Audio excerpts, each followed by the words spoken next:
RTM, Rádio Transmundial de Portugal.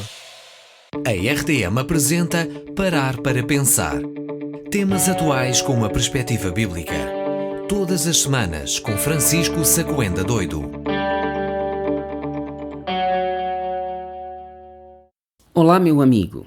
Espero que estejas bem e que a sua família também esteja bem.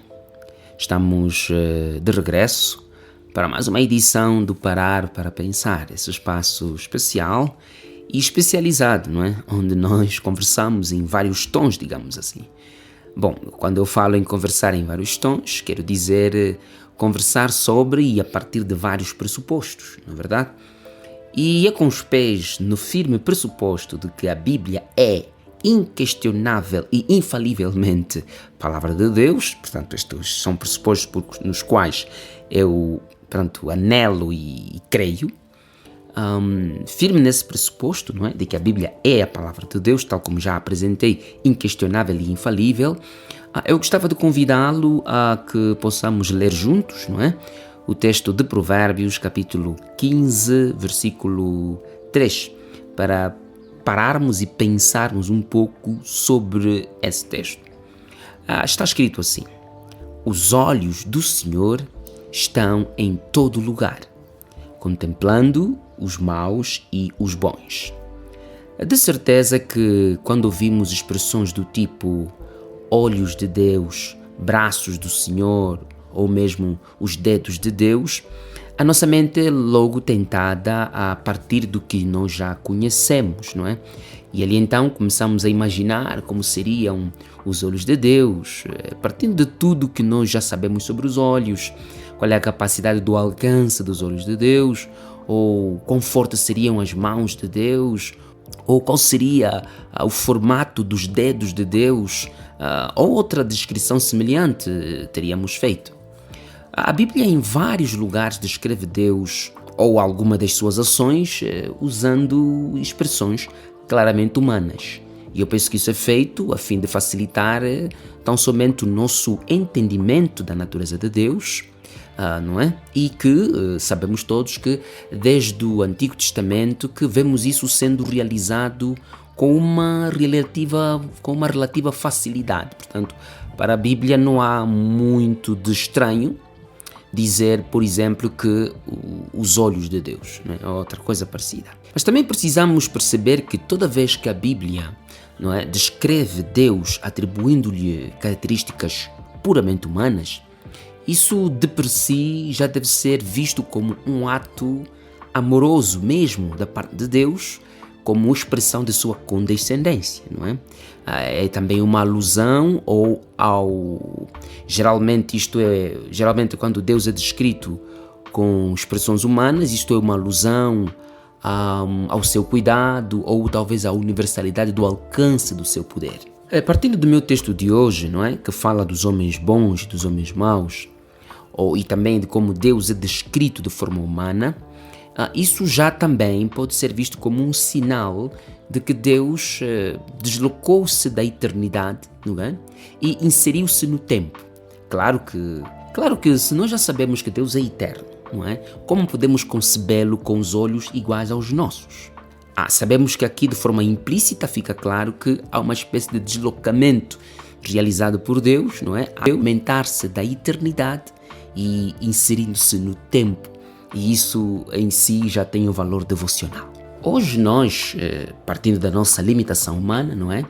Quando estamos cansados, apelamos a que sejamos suportados pelas mãos de Deus. Quando doentes, suplicamos que sejamos curados por Deus. E partindo do meu texto de hoje, os olhos do Senhor estão em todo lugar, contemplando quer sejam os maus e também os bons. Eu estou imaginando os olhos de Deus contemplando o que acontece dentro das quatro paredes da casa de um casal de Lisboa que, por sua inclinação e sedução ideológica e conclusões humanas, terão decidido fazer das coisas da igreja e da fé uma mera história, em que o protagonista, que é Jesus, então falhou, enquanto os seus pobres seguidores continuam insistindo em falar de uma verdade que não mais cabe na cabeça do europeu do século XXI ou do outro qualquer ser pensante. Mas para lá de todas estas contradições e lucubrações, não é? 3 verdades se acham de modo implícito no meu texto de hoje. Não é? A primeira verdade simples é que, afinal, Deus vê. E ainda que não com os olhos semelhantes aos nossos, mas Deus vê. E o meu texto fala dos olhos do Senhor. Né? E nós temos que dizer isso aos líderes mundiais, às associações que apregoam um mundo sem Deus, uma graça que não se alcança e um mundo melhor sem Deus. E estão dizendo que é possível termos um mundo melhor sem Deus e que nós não precisamos dele, um mundo sem Deus e que o mundo pode viver muito bem sem esta ideia de Deus. A segunda verdade que emana do meu texto é que os olhos do Senhor estão em todo lugar e contemplando. Okay? Não são olhos inativos, inanes ou, vamos dizer assim, passivos. Mas Deus está olhando e contemplando. Portanto, fixou a sua atenção e está preparando uma resposta. É isso que se pode depreender. Finalmente, o meu texto também defende que este olhar de Deus é um olhar proporcional à sua justiça e descansa em seu próprio conceito de verdade, justiça e paz. De tal sorte que ele é justo no seu falar e também será e é puro no seu julgar. E todo homem precisa não esquecer que existem coisas que nunca irão depender da nossa opinião para que elas aconteçam. Não é? Por exemplo, podem existir pessoas que detestam a morte, não é? Tendo em conta a sua crueldade, como essas pessoas dizem. Mas apesar de todo o preconceito, apesar de todas as opiniões sobre a morte, ela continua acontecendo e sendo temida pelos vivos. A própria Bíblia diz em Eclesiastes capítulo 9, versículo 4 a 5, para aquele que está entre os vivos há esperança, porque mais vale um cão vivo do que um leão morto, porque os vivos sabem que vão morrer, mas os mortos nada sabem. Então, para terminar nossa breve conversa de hoje, partindo do meu texto, que eu acabei de ler de Provérbios 15, 3, os olhos do Senhor estão em todo lugar, contemplando os maus e os bons, não é? Devo dizer que todo ser que respira, então não importa a sua cor, não importa a sua classe social, não importa a sua nacionalidade, porque agora vivemos na era da exibição das nacionalidades, não é? Eu sou americano, eu sou cidadão europeu, eu sou cidadão russo, eu sou. Estamos voltando àquela doença dos filipenses que tinham orgulho de ser pertença da colônia romana, não é? Com muita pena, com muita pena. Não importa a nossa nacionalidade, não importa o pensamento filosófico ou o nosso estilo de vida. O certo mesmo é que há um Deus que está vendo, um Deus que está contemplando e há um Deus que dará aos maus o fruto da sua maldade e aos bons o resultado da sua fé. Você não precisa acreditar ou achar que o que estou dizendo é verdade. Só precisa estar preparado quando o tempo de Deus chegar.